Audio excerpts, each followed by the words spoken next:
Yeah. Mr. Clerk, please call the roll. Chairman Noon. Here. Council Leahy. Council Kennedy. Yeah. Two present. Thank you, Mr. Clerk. I want to thank the neighborhood organizations, particularly neighborhood associations that we fortunate on for hosting this event on behalf of the City of Lowell Subcommittee on Election Law. Thank you very much, Debbie. Present also, I know that Councilor Karen Zarello is here, Councilor Zarello, and the fabulous registered deed Dick House Jr. is here also. Awesome. And also I see Captain Tim Crowley in the background there.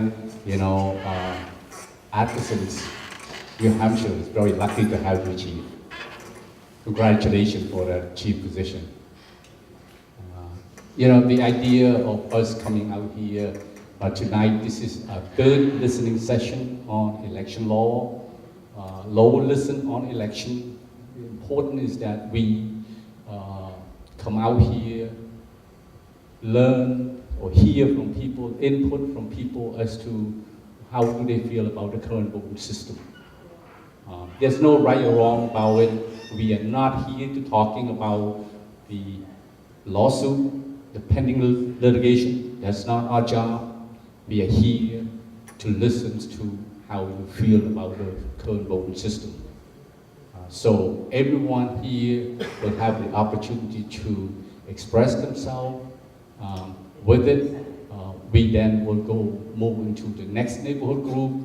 After all the listening sessions, we are planning to have 7 listening sessions throughout the city. This will be the third one right now. The first 2 that we had, we break it down to small group because it was a large group. It was like, the last one was almost 80, 70, 80 people. So we broke down to small group. They then would have 20 minutes to half an hour to talk among themselves, you know, about how they feel about the current voting system. Then they select one representative from that group to speak and recording, and the clerk then recording what they have to say. Members from that group also, they want to add to what the representative from that group spoke or what missed in that part. They're welcome to do that as well. So that's what happened the last group. Since this group is not as big, so what we're probably going to do is we're probably going to open up to everyone here. Please raise your hand and state your name. Then you will have opportunity to express yourself for a few minutes, and then we move on to the next person. Before I turn to you, the audience, you, the resident, let me ask if Councilor Kennedy has anything to add. Not much. I think the chairman did a good job of explaining, so, but if I could. At the last 2, we had tables where everybody gave their ideas around the table, and then there was a presenter from each table. And the way it's set up here is more like an auditorium, so we won't, and because of the crowd, as the chairman said, we won't be doing that. But we are here to listen to ideas, to hear about whether or not people like the way the system is right now, and I think everybody's familiar with that, or whether or not people would like us to consider something different. And one of the things that's pointed to a lot of times is Worcester, which has Plan E city manager government similar to Lowell, but they elect district councilors and at-large councilors. So they have a mix on their city council, and they've had that for about 30 years.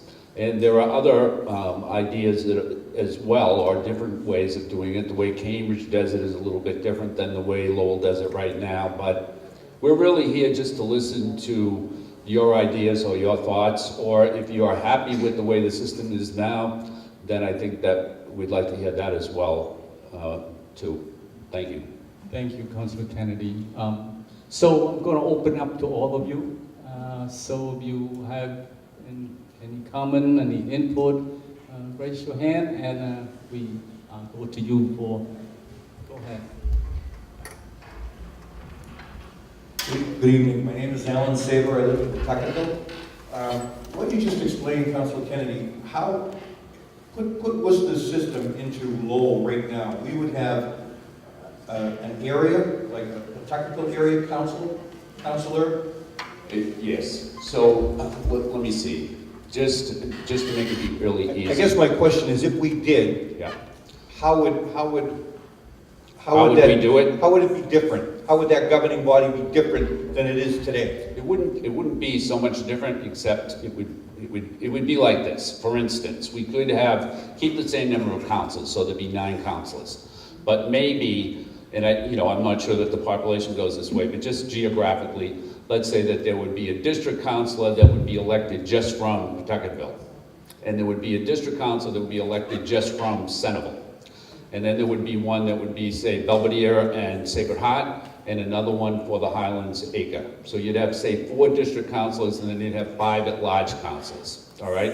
Or you could have 8, or you could increase the number of the city council. So it would be sort of like that, and they'd run every 2 years, just like it's done now. They would elect the mayor just the way it's done now, and then that council, when it meets, would also elect the city manager. Thank you. Okay, somebody else. Anybody else next? Oh, Debbie. Okay, I think I'm going to speak from a unique position because being the chairman of the Pawtuckettville Citizen Council, but prior to that, I was a resident in the neighborhood. And when it comes to voting and having your voice be heard, 2 schools of thought. One is you have to be registered to vote. And I think that's one of the things that I'm finding out being in a neighborhood group. A lot of people are not registered to vote. So I know the last couple of elections we've been making a big effort to make sure that Pawtuckettville has a voice. And I think Pawtuckettville has a voice is because of the residents in the neighborhood. And I also feel that when you start to want to change what people like about Lowell, so everyone says, oh, there's a lot to like about Lowell, but somehow on the table it's considering changing how we operate. So we all enjoy the city, we love what we have here, and for some reason you're thinking about changing it. And for me, I feel as though you really shouldn't be talking about changing voting. I think you should be gathering people to vote.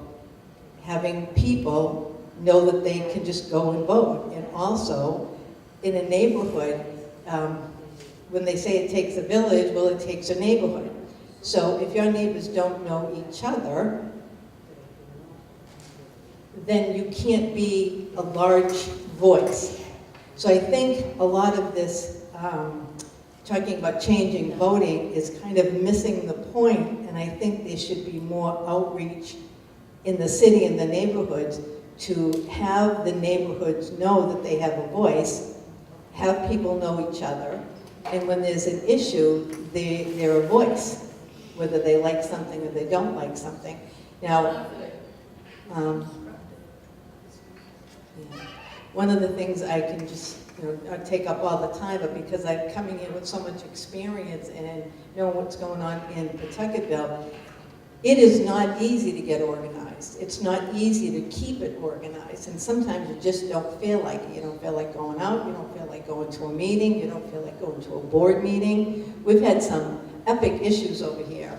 The bridge, the dam, that some of them took 6 years. 6 years of going to meetings almost every single night and never giving up. And it wasn't easy, and it's exhausting.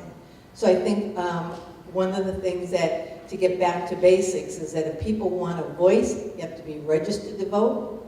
If you want a voice, you gotta know who your neighbors are. And if you want a voice, it does take that extra effort to know what goes on in your neighborhood and have a voice, get out there and organize. I personally love how Lowell operates. And one of the reasons I like how it operates is because I've got 9 counselors I can go to for Pawtuckettville. There's 9. I don't have just 1, I have 9. And there've been a lot of issues where of the 9 counselors, we've probably ticked off about 6 of them. But we've had 3 that have known what our issue is. If you have ward representation, you get one counselor. And if you don't like them and they don't like you, you're not gonna get a voice. And they're gonna have a magic number to keep their place. I grew up in a city that had ward representation, and in those wards there, they had their magic number. And if you didn't agree with the magic number of that neighborhood, you didn't have a voice. Whereas Pawtucketville, no matter what the issue is 9 counselors. And in many cases, you only need 5 for them to vote in your favor, and in some cases 6. So I just want to say, I personally like what we have. I like how Lowell operates, and there's a lot to like about Lowell. And with a lot to like about Lowell, to start to change it just doesn't seem to be the right road. Thank you. Thank you, Debbie. Okay. Hang on. Real quick, they're not just talking amongst themselves. I know. Just so you can find out. I'd like to echo what Debbie said. I think when you get into the ward representation and the district representation, you're allowing people to have representation who actually didn't get out and vote, that you really got to encourage the voters in the city to get out. This district representation would, I feel, divide the city and not make it one united city. I'd also like to know if there's any statistics available on whether Worcester type of government increased the voting in the different districts, or was the voting basically the same at the same level? Because I've analyzed Lowell's voting records and know that there's some areas where people just never ever get out and vote, and there are other areas where most of the population is well, the voting altogether is lower than we would like it to be. Definitely it's because whole areas just don't go out and vote. And if you want representation, you have to get out and vote.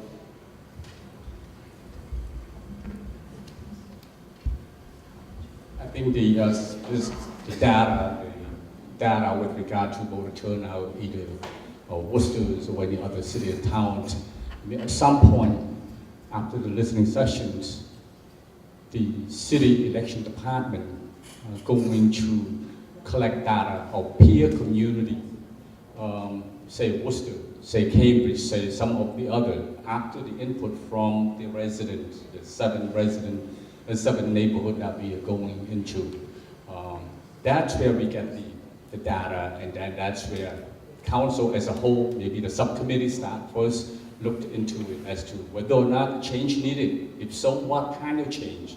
The mechanic of that, we can deal with it at a later date.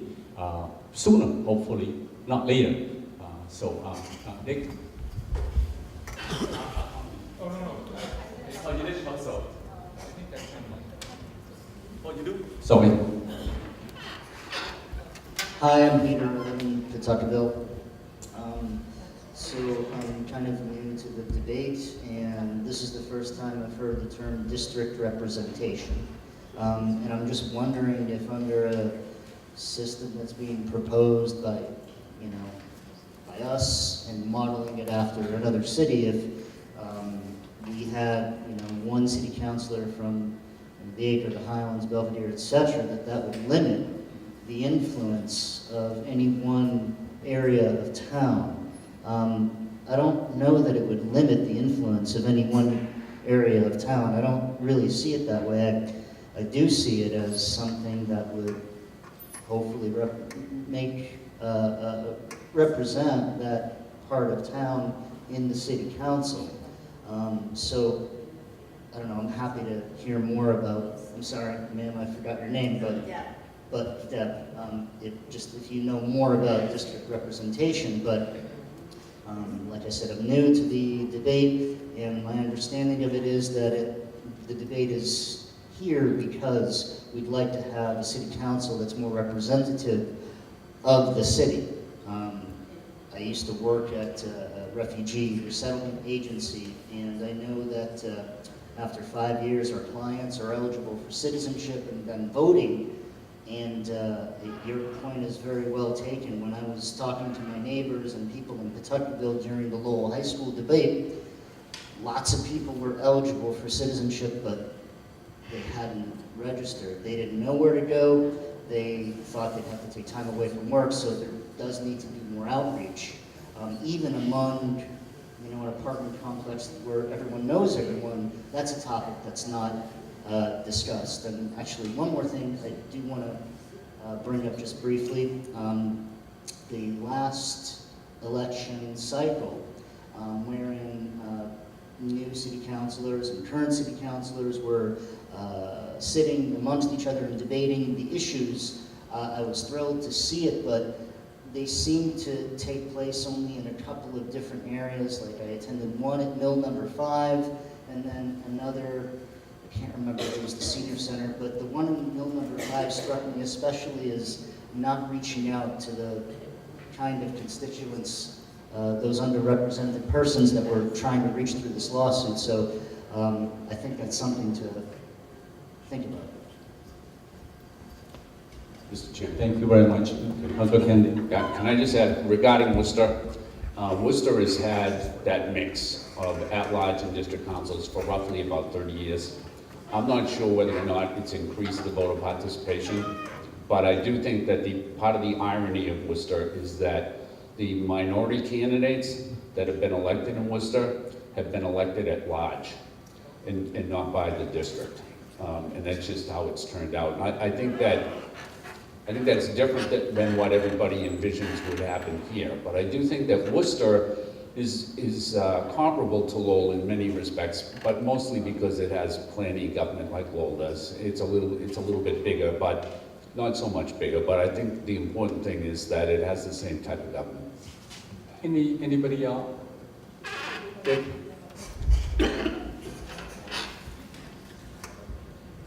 Thanks. So the current system has been in place, I think, for, well, the Plan E since 1940s, and then the vote for 9 at large since the early 1950s. And it hasn't changed, and I think it's served the city well.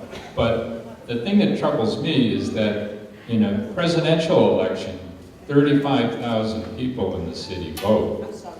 But in a city council election, that number drops down to about 10,000. So we can say people have to get out and vote and they have to care, but why is it in the presidential election there's so many more that come out, yet in the city council, I would argue that the city councilor has a greater impact on our day-to-day lives than the President of the United States does, because he doesn't plow the streets or keep us safe or run the schools. So it just seems to me that you've got about 10% of the population selecting the people who are going to make decisions that affect 100% of the population. And I don't know if you have any ideas about how to increase that, or whether the district putting their representatives closer to the people they're representing in terms of the number that they're representing might help. I think that is one of the arguments that people who want district representation point to, that if it's somebody in your neighborhood, it might be easier to bump into them and talk to them. But I mean, that's one of the arguments I think for it, is it might increase participation. Thank you, Dick. Anybody else? Jameson. Hi, my name is Jameson. I'm actually from Cambridge. I study voting systems. I'm a graduate student at Harvard, so I'm here because I'm really interested in this process. So a couple things I can say to various things people have said. On the issue of turnout, I don't actually know comparative turnout between the at-large voting as it is in Lowell and the district-type system. But I definitely do know that Lowell's turnout, there aren't actually that many other cities or towns that do it like Lowell. It's only 9 in the entire state of Massachusetts who do this vote for all of them at large kind of system. So it's quite rare, and Springfield, which was doing it, stopped doing it because of a similar lawsuit. But I do know that Lowell has a much more uneven turnout than almost any other town I know of. You know, the level of, you know, high turnout in some parts of the city and much lower turnout in other parts. That's not, you know, that's certainly, obviously, it's never completely equal everywhere, but the level where it happens at Lowell is quite high. And yes, you can sort of just say, oh, well, people should turn out more, but the system does feed into that. You know, people respond to incentives, and when one, you know, neighborhood of the city can win out of the last 36 councilors, 19 of them have been from just one neighborhood with less than 1/8 of the population. You know, that's, you know, that sort of feeds into a higher turnout in that neighborhood and discourages the turnout in other neighborhoods naturally. I mean, it's natural that anybody would react like that. It's not sort of people's fault for not turning out. It's you know, why would you turn out if you consistently are, you know, represented by a minority? And if so there's various solutions that have been talked about. We talked about district, you know, that's sort of a system where you have both district and at-large seats. The number 4, like, certainly if there were just 4 districts, you know, Pawtuckettville would not be big enough to be one of them. In order to get down to that level, you need about 7 districts. So you have like 2 north of the river, 1 in Belvedere, and then like it's not exactly clear how you carve up the other 4, but the rest of the, like, downtown and Highlands, you know, would be all, and the Acre and all that would be 4 more districts, and you'd have to figure out how to carve that up. It's not as obvious. But so that's definitely one option, and people would vote for, you know, your own district and then for the 2 at-large seats or whatever, however many at-large seats there would be. Another option is proportional representation, which I think is important to discuss because the way that works is, insofar, you know, like every voter should be represented, and so instead of just winning a district with like a little more than half of that district, or if the votes split between your opponents, maybe even less than half, we would essentially take a whole district worth of votes to win. So you would get, you know, most of that locally, but you'd also get some votes from other parts of the city for people who look, oh, you know, over in that district over there, that's somebody I really like, even though they're not my own district. And so they would go out of their way to vote across those lines. So that's a possibility too. So anyway, those are the things. And response to that. Thank you, Jensen. Councilor Kennedy. Yeah, thank you. You know, I gave that example just because it was easy math, all right? Whether there's 4 or 6 or whatever number of district councils was not, it was just easy for everybody to understand that if you divide the city up into quadrants, that's kind of how it would work, and the rest would be district councils. To answer your question, Dick, I think it comes down to just advertising. I think, you know, when you're voting for President of the United States, you get slammed. Everybody gets slammed on TV, every station, in the newspaper, every day. Every form of media just drives it into your head that there's a presidential election. I think that happens less. It happens a little less in state elections, which is why that turnout's a little lower than presidential elections, and then municipal elections, even less than that. And it's not something that's unique to Lowell. You look at the towns and the way they vote, and they sometimes will have 7%, 9% turnout. Their turnout is very low as well. But I do agree that in terms of impact on daily life, municipal government has a much greater impact than state government or the federal government. It's just that people just assume that it's humming along, even when it's not humming along. And as long as your garbage is getting picked up and your streets are getting plowed and the schools are open every day when they're supposed to, then everything's fine and nobody has any complaints. And I think that part of it goes to that. And maybe, and this came up at the last session, it might be a good idea, and this is a motion that I have on for the next city council meeting, it might be a good idea to have a course at Lowell High School so that every senior at Lowell High School had an understanding of how you vote in Lowell, how the vote is counted and tabulated and takes place, and then what do people do at City Hall? What does the city do? And the same thing for the school committee, and I think that's something that a lot of people don't know.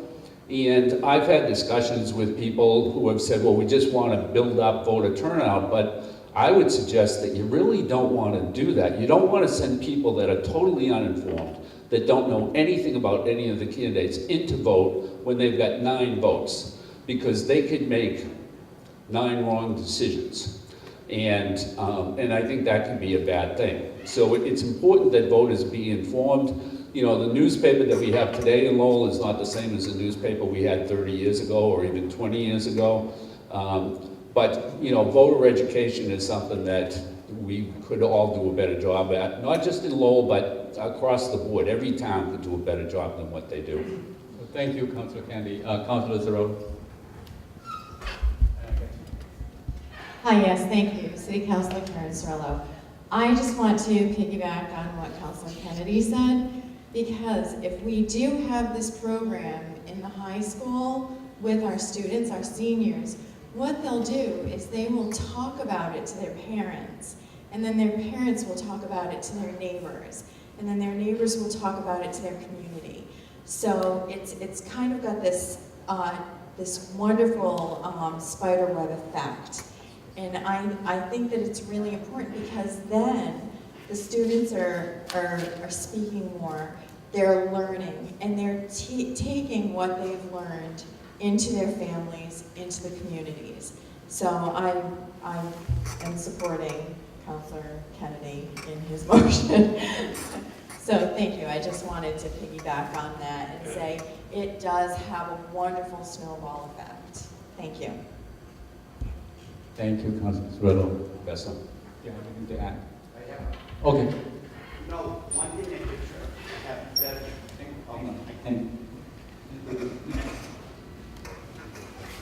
One thing that bring the city voter turnout is to have it on a Saturday where nobody has to take time out of work.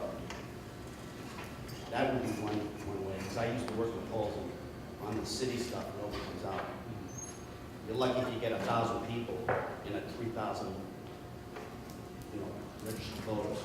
That's an idea. There are some towns that do vote on Saturday, and it would be good to see if what their turnout is and whether their turnout is significantly higher than the way it is on places that vote on Tuesday or Monday. Anybody else? Raise your hand. Don't be shy. Debbie. Kind of like a follow-up or rebuttal. I think someone asked me if I had been ward representation. Was it? I think you had asked me if I knew anything about ward representation. Yeah. I lived, before I bought here, like almost 30 years ago, I grew up in another city, Lynn. That was ward representation. And when I chose to buy my property, I chose to buy it in Lowell because of the kind of,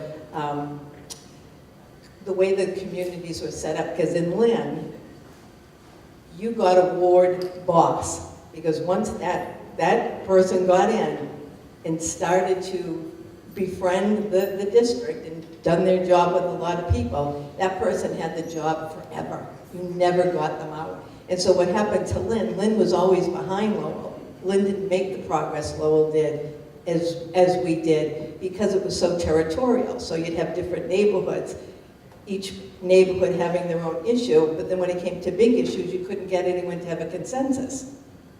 But with 9 councilors, there is 9 opinions, and it's for the good of the whole city. So you don't have a lot of the territorial issues. Sure, Peter. So, one thing that came to mind when Mr. Jameson and Mr. Howe were speaking was that we have an at-large system right now that's essentially a ward system that's based in Belvedere. Largely, the city council in recent years has been largely represented by city councilors from Belvedere. And I think that's what the conversation is about now. I don't think it's about, limiting, one area of Lowell's power within the city council. I think it's about raising others who haven't had that influence in the past. And I think if you just kind of take a look at the makeup of the city council over the past 20, 30 years, it's pretty evident that something needs to change. We do need to talk about a system wherein others who don't have representation kind of find a voice, have a voice. Can I reflect that? Okay. Sure. And then I go to you. Right? Okay, so every ward has the same amount of voters. And Dick Howe said, in an election for president, they have no problem coming out and voting. So nobody's stopping them from coming out to vote. There has to be a reason. There has to be a passion for something. Each district, every ward, same amount of voters. So if one neighborhood comes out and votes, you want to penalize them. Make it easy for another neighborhood, instead of looking at that neighborhood and saying, how can we get them passionate? How do we get them out? They get the same amount of people.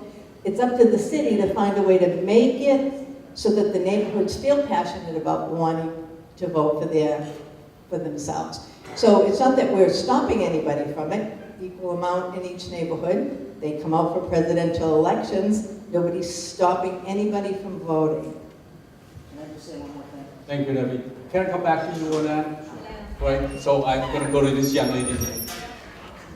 Hello, my name is Denise. I'm also from Lowell. I would like to rebut what this woman said. I feel like when the system works for you, that's an incentive in and of itself to continue to vote, because you know that your vote will make a difference. However, when you're already in a disenfranchised state and you see that, we vote all the time and yet we don't see any type of representation, that's also going to be a discouragement to the newer generations.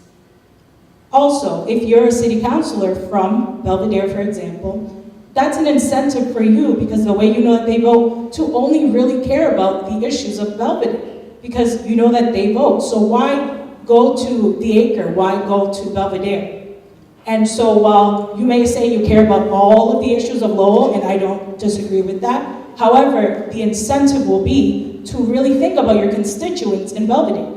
So if that's something that you disagree with, feel free. However, that's the perspective from myself and a lot of young other professionals that I've met in this city.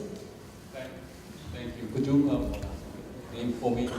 Peter, going to Dick, and then come to you, and then I'm going to give other people opportunity also, okay? Thank you.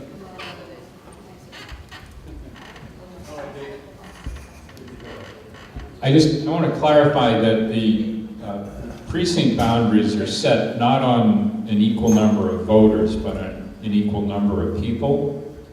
So I think it's about 2,800 per precinct. But that is set regardless of whether there are immigrants who are not eligible to vote, or a precinct that has a very high number of people under the age of 18 couldn't vote, whereas a precinct that has a lot of older people, there's a much higher percentage who are eligible to vote in the first place. So it's divided based on people, not on registered voters. Thank you, Dick. Peter, briefly, and then I'm going to find something I have not done, so thank you.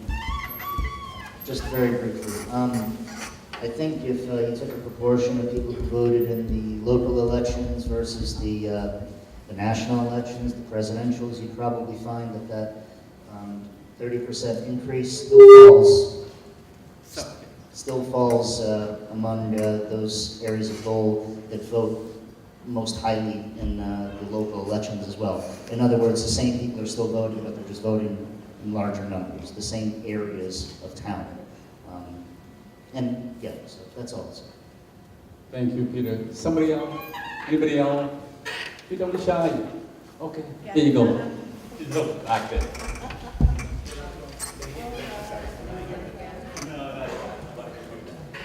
I have a couple of questions.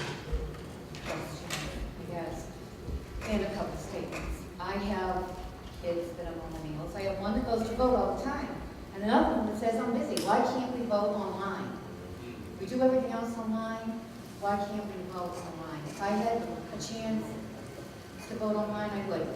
She goes to school, she goes to work early in the morning, and then works after her job, another job, and by the time she gets home, it's closed. So Saturday voting or online voting are considerations that I know that younger people are asking about. The other thing is I don't understand about, like you just said, people come out in the same district to vote, whether it's presidential or local. Who is it because who's running or who isn't running? Like, has there not been a lot of women? Because a lot of women haven't run.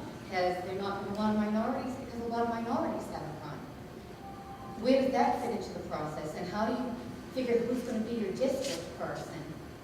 If does somebody run for it? Is someone volunteer for it? Is someone forced into it? I don't understand how that works. That's not. Yeah, we like the idea of Saturday election and Saturday vote also. Okay. Councilor Kennedy, go ahead. Let me just point out this. When I first got elected to city council, which was quite some time ago, my first time around, that city council was comprised of 5 people from the Highlands, 1 person from Pawtucketville, 1 person from the Sacred Heart, and 2 people from Belvedere. So I think if you look, I agree that in recent elections, it's been a lot different and it's a lot heavy for Belvedere, but really part of the problem is you don't have a lot of people running. In that first election, there were 34 candidates running for city council. The next election for me, I think there were 26. But back in the 50s and 60s, there'd be 50 or 60 people on the ballot running for city council. In recent years, except for the last year and maybe previous, there's always been an issue about whether or not we even need to have a preliminary, because we just end up with 18 or 19 candidates. So you have a very small pool of people to choose from. For the school committee, sometimes there's just 12 or less. And so it's the same thing there. I mean, I talked to you before about running for school committee, and I don't understand why more people don't run for school committee. We doubled the salary for school committee in an effort to try to attract more candidates to run, and we still weren't able to attract more candidates for school committee. And I don't understand why, if you have a kid in the school system that's going to be in there for 8 or 9 years, why wouldn't you want to have a say in how the school district runs and be on the school committee? But people don't want to do that, and it isn't that's not just in Lowell either. That's in most local communities. People just do not have the interest or the time or whatever to serve in local government in any capacity, and they let it go.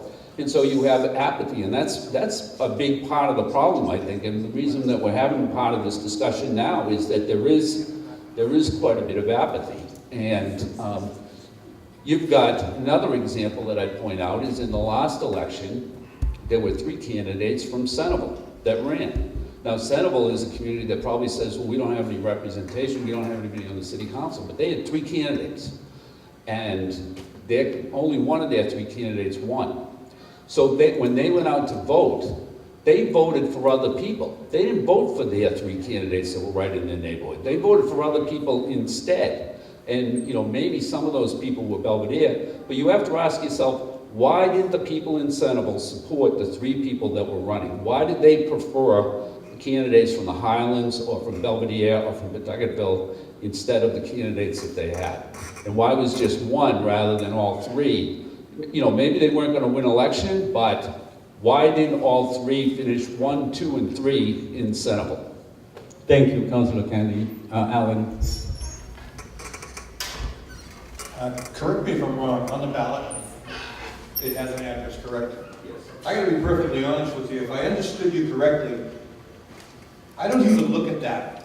I don't. I try to get my butt out to the meetings where they're scattered across the stage, and I get to ask a question about my location and how this gentleman from Belvedere or Sacred Heart of the Highlands looks at my neighborhood and everybody else, or the neighborhoods in general, communities in general. I couldn't tell you the last time I looked at a ballot and said, I don't want to choose this person because he or she is not from Pawtuckettville. Thank you, Alan. Somebody else? Anybody else?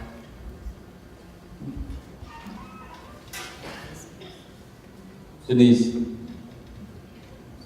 I just have a question for the city council members.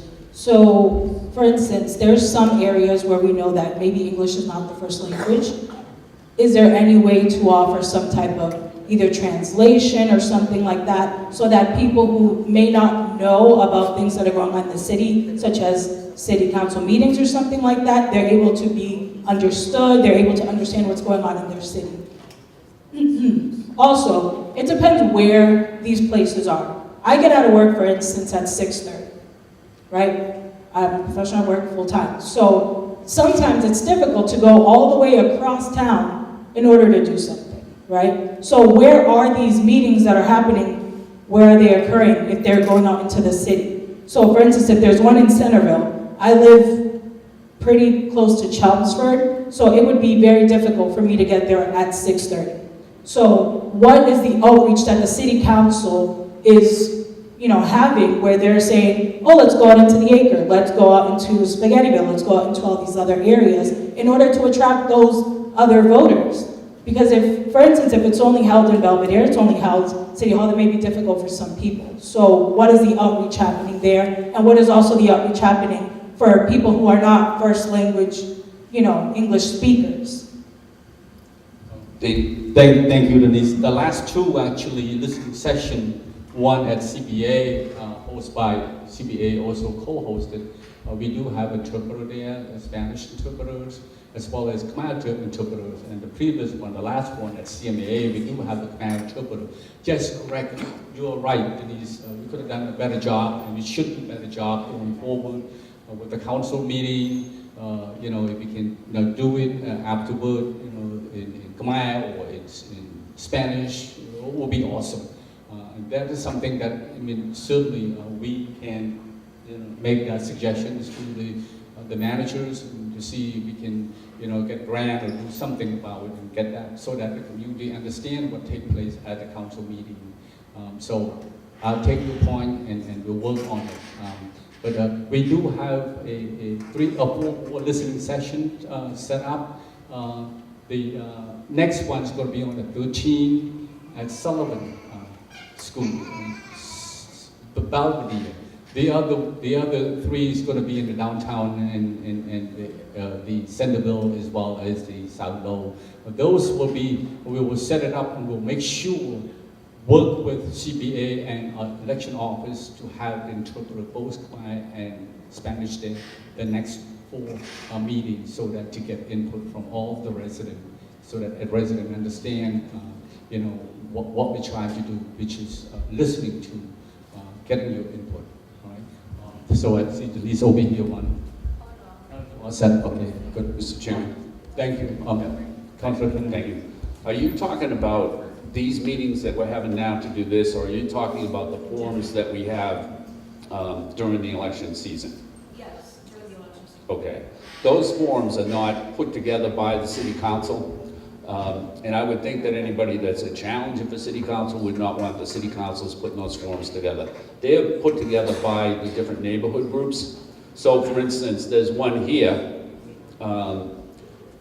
there's always one here, and there's always one in Centerville, and there's always one in the Acre, and there might be 3 or 4 more, but we show up, the candidates show up at wherever there is one. And there was one up at Mill 5 last time, and I think the last election cycle I went to 5 or 6, but those aren't put together by the city, and they're not put together by the city council. They're put together by neighborhood groups, and we just show up and do it.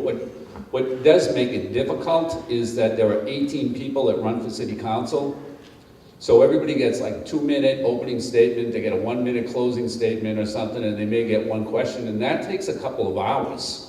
Just to do that, to get through the whole 18 and to be fair to all 18 candidates. So part of the problem is you're not going to get people to spend 5 or 6 hours at these forums. 2 hours is probably about the max. And when you have 18 candidates, that really is only about 5 minutes for each candidate, so it makes it be difficult. I think we'd be happy to have, if there were more forums, but that's the way that it is. And I think that in a lot of those forums, there are interpreters and so forth, and usually LTC is there, and so they're usually televised if you want to watch them later on. I don't know, they might even be archived. I mean, you might even be able to, you can watch one from the last election if you wanted to, if you had a slow night sometime, you could do that. But, and so that's the way that is. But it isn't the city council that puts those together. It's the neighborhoods that put them together, or different groups. Thank you. Councilor Thriller. Hi, yes, I also would like to, I'm going to actually piggyback on Councilor Kennedy again and say that there is a group called Lowell Votes, and they are a nonpartisan group, and they send out a questionnaire, and it is in, I think, 3 languages, Spanish, Khmer, and English, and we answer, I can't even remember how many in-depth questions as people running for city council, and they get they get their questions out to the community as much as they can. They send flyers to the homes. They post it on social media. So that's another way that that there is a chance to get the information out. And I just also want to say that you have a female city councilor from Centerville here. You have a Cambodian city councilor from the Highlands here, and also Councilor Kennedy for Belvedere. So you have a really nice mix of people listening this evening. So thank you. Somebody else? I'm going to go to James, and I'm going to go to the gentleman in the back because he hasn't got a chance yet.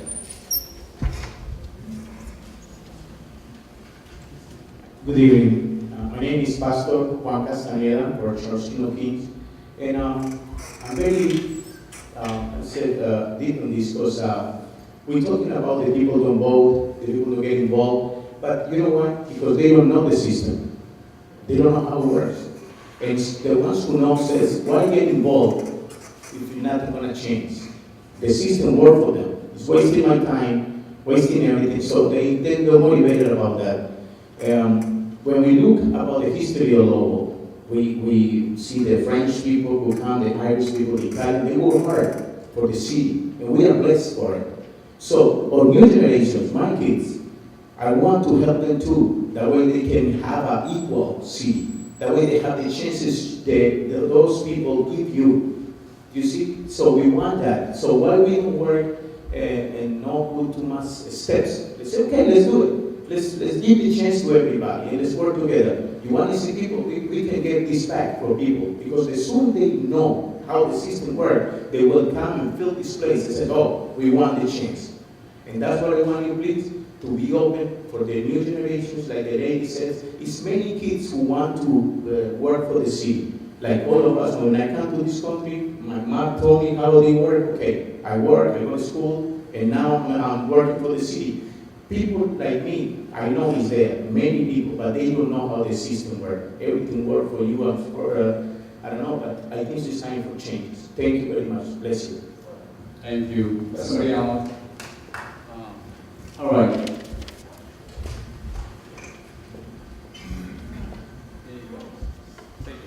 Hi, my name is Samantha Gregory. I've been living in Lowell for about 20 years, and I really didn't know any city councilor for about 20 years. I always go to Lawrence and help my cousin. Lawrence is different, just like they changed the one they bring to Lowell. Lawrence is, my cousin now is city councilor and it's District 8. And I always go there and help her for the campaign. See, what happened is that also it's not rich for the Lowell community and the Spanish community. What we do in Lawrence is go door to door and invite people to go and vote. If it's not, also we provide transportation. Transportation is very important because some people cannot go to vote. So we go door to door and say, we are here from city of Lawrence and come to vote. If you don't have transportation, we provide transportation. And also what we do is also making phone calls. A lot of phone calls to people and then say, what do you need? What is the need for you to come and vote? And ask questions about, are you citizen? If you're not citizen, we do before the election. If you're not citizen, so how can we help you for you to become a citizen? So we need to work together. We need to be changed. We need to be the law need to be changed. There is not a lot of Spanish people in City Hall. We need to have one. We need, if the law is becoming diversity. So we need to become diversity in City Hall also. So we need the change. Think about it. We need the change. We are diversity. So think about also to bring people that do not speak the language, not only in Spanish, Portuguese. There's a lot of Portuguese also in Lowell. They do not know anything about it, election. So we need to bring also people from all over that is here and do not know anything about Lowell system. So we need to bring them too. So because we are diversity here in Lowell. It's just like Lawrence, just like Worcester. We need to do that. We need to work together to become a better city. Thank you. Thank you, Dustin. Councilor Kennedy, go ahead. Yeah, if I could. I think Lawrence is different from Lowell, and one of the differences is that Lawrence has a strong mayor. So because it has a strong mayor, they have, the political culture there is different. In other words, if you run for mayor, then you're going to want to pull the vote. And so you're going to want to call people up and drive them to the polls and knock on people's doors and make sure that they go vote on that day. Otherwise, your candidate won't prevail. It's different here because the executive is a city manager who's not elected by the electorate. He's just selected by 5 people on the city council. So that's a fundamental difference, and that's why that's what happens in Lawrence. But I do think that the 2 previous speakers are correct in this respect. Well, before I say that, let me just say that I think the 2 speakers are correct in this respect. I think that of every ethnic group in the city of Lowell, it's the Latino community that is most left out. And I think part of that really has to do with language, but there's probably other reasons as well. And so one of the things that we did last year was to put an ambassador in the, at City Hall, so that when you come in, you at least have, if you speak Spanish and you don't speak English, who are you going to talk to at City Hall? It's a waste of time for you to even go in there. There might be people in there that speak Spanish, but if you don't know where they are, then you don't know where to go, you've got no way of talking to anybody or anything else. So now what we have at City Hall, and we've had it for probably 6 or 8 months, maybe a little longer, is there's a person there. If you come in and you don't speak English, no matter what language you speak, you can go over to that person, and that person will make sure that there's a translator for you, and will walk you around from department to department so that you can get done what you need to get done at City Hall, which I think is a lot different.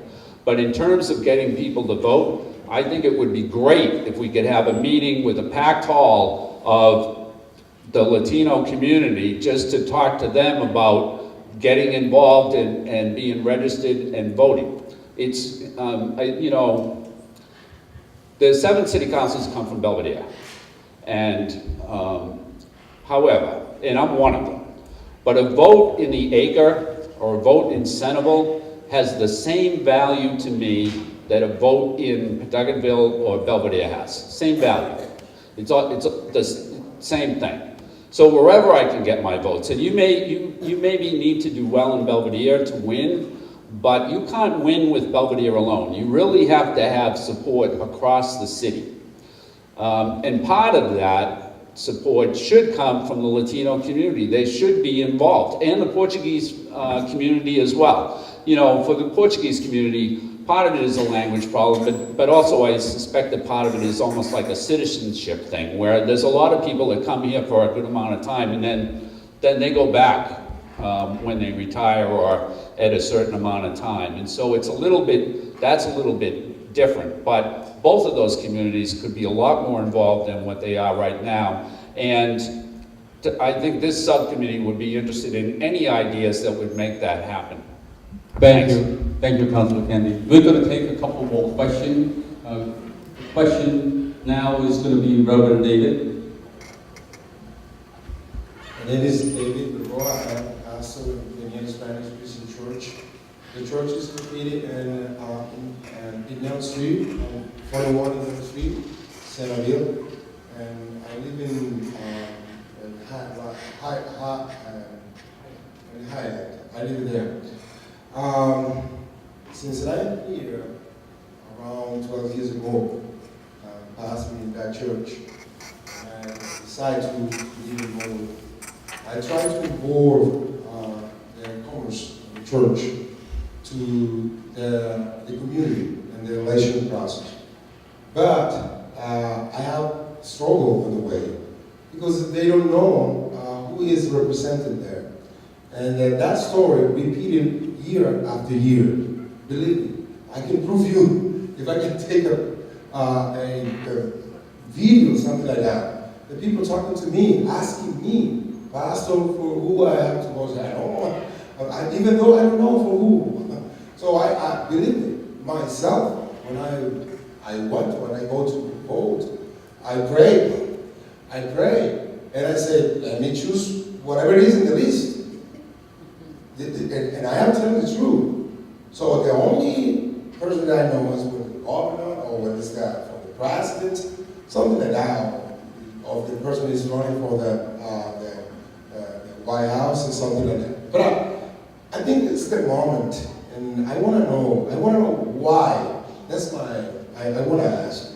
I want to know why the city of Lowell is not considering to see if to open the door of the equality, as the ladies say, not only for Hispanic.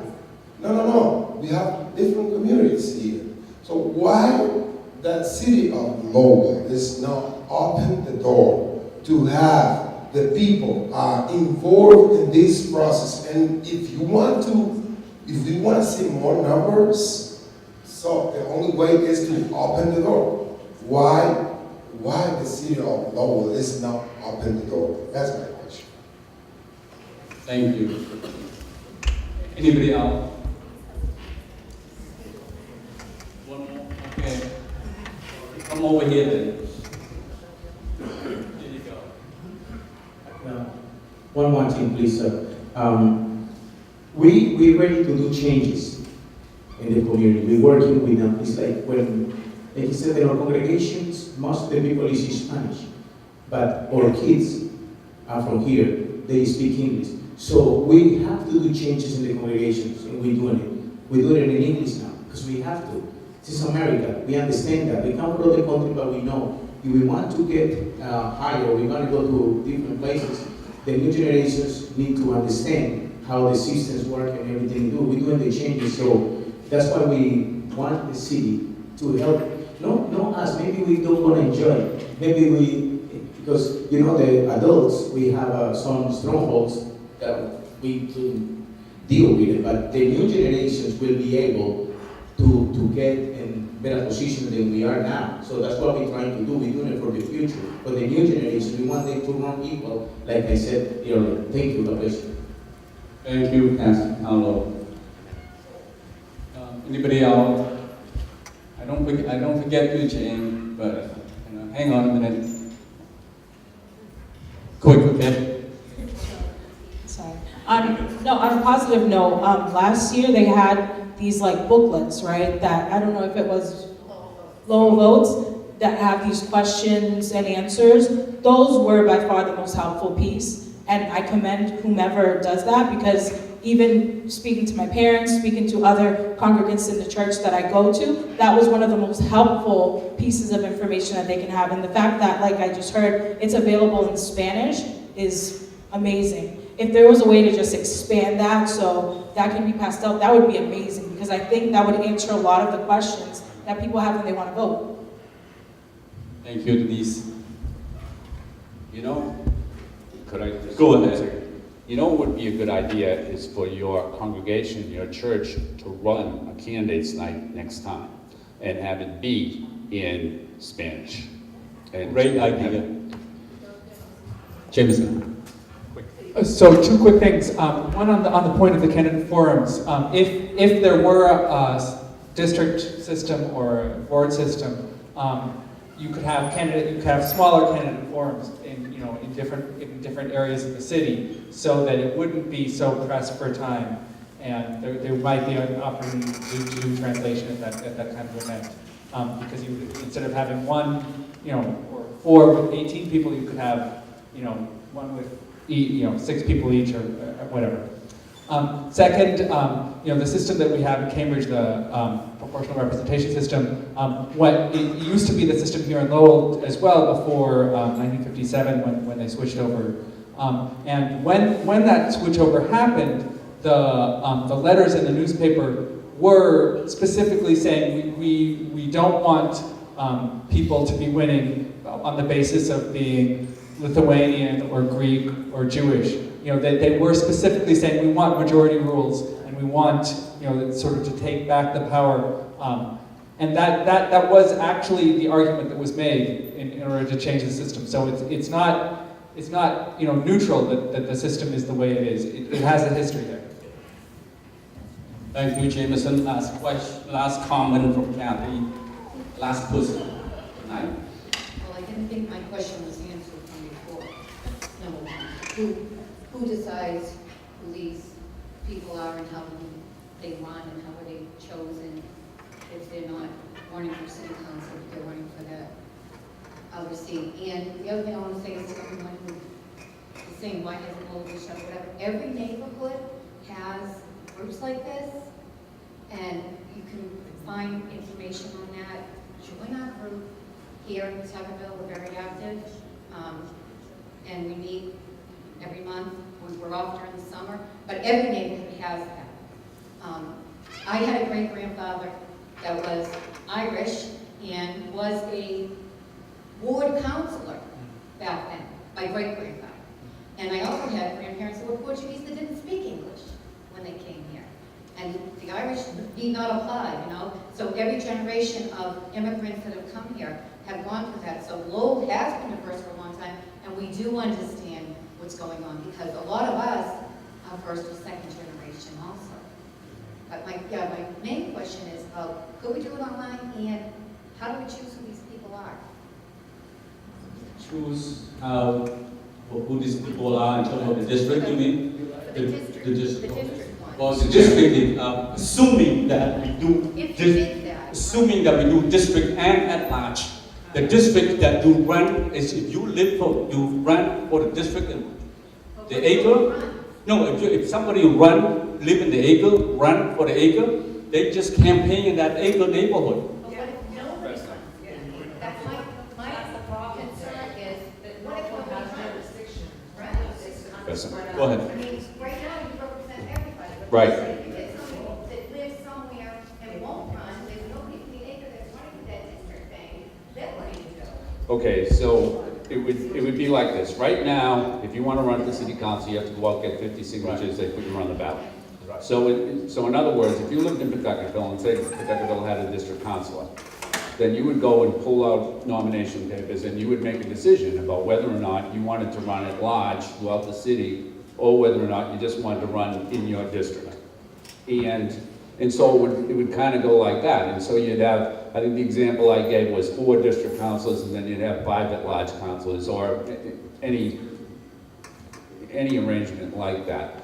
If there was nobody that wanted to run, then I would think that what would happen is there would have to be a provision that would allow the city council to elect somebody from within that district. Just like if somebody leaves for the vocational school, if they resign, the city council and school committee meets jointly and they pick somebody.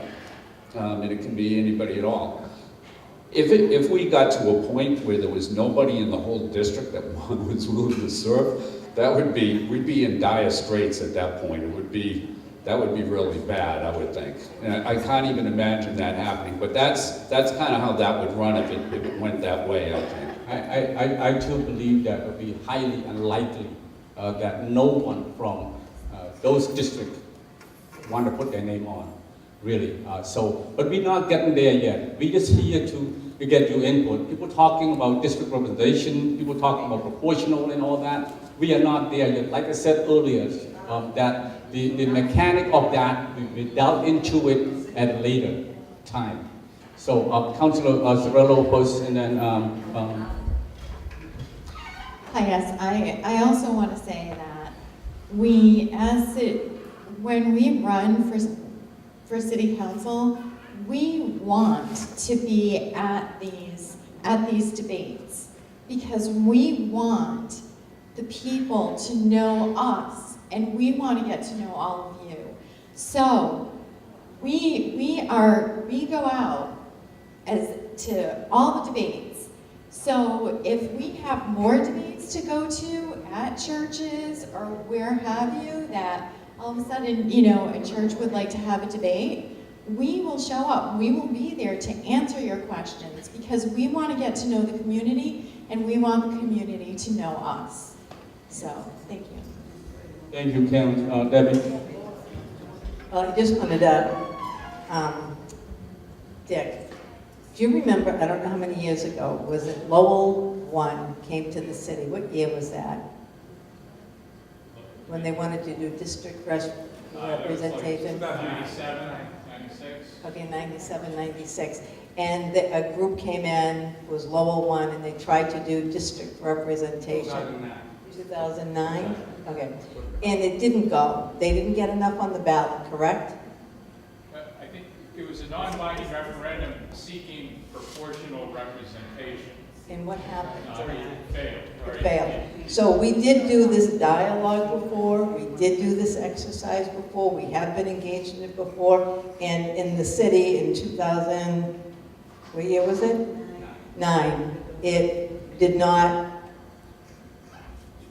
it failed. The no's got more than the yes. Okay, for district representation or? That was for the proportional Proportion, okay. So I just wanted to point that out. We've done this exercise before, we've done the proportional. They went and got the signatures, it was on the ballot, and it was defeated. Thank you.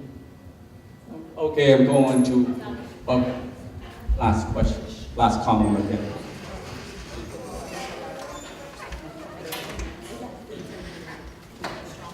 Sí, buenas noches.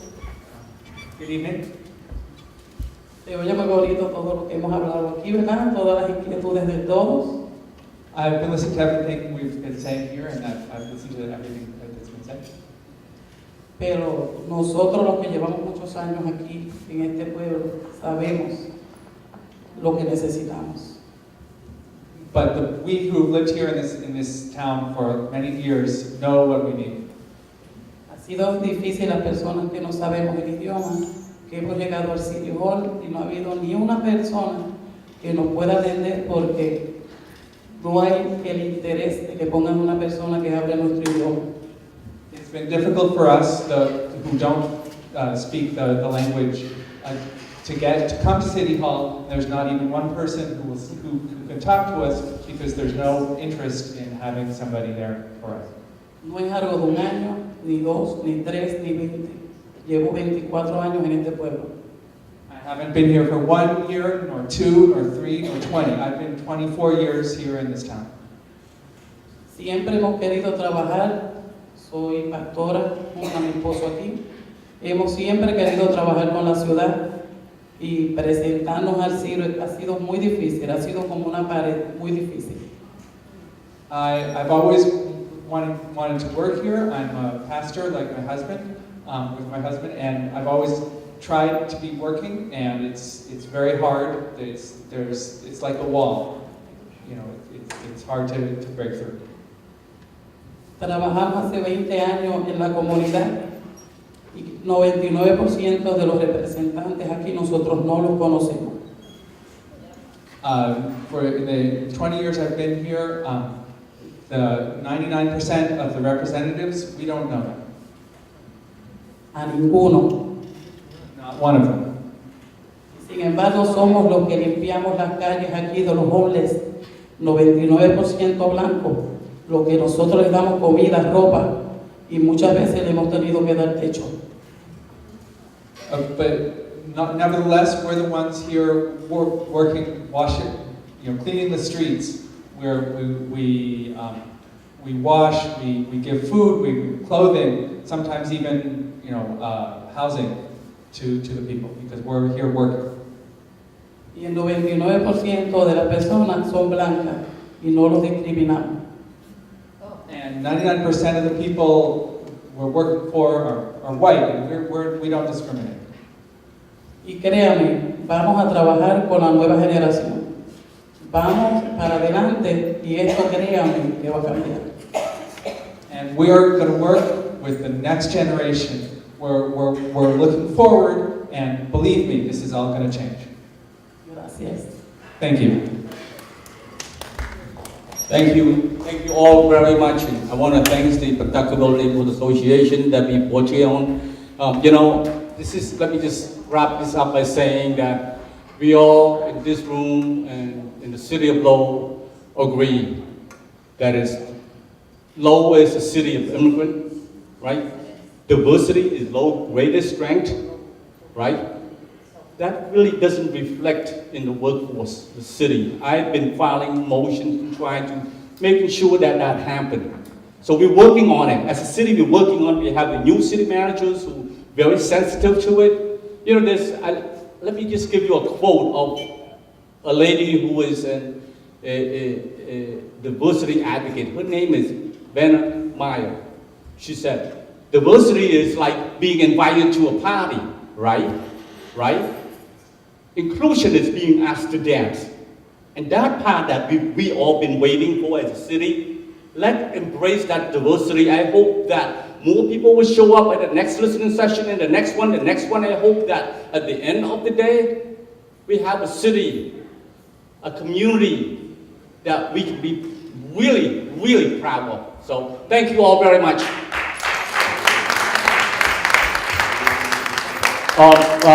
Councilor, let's move to adjourn.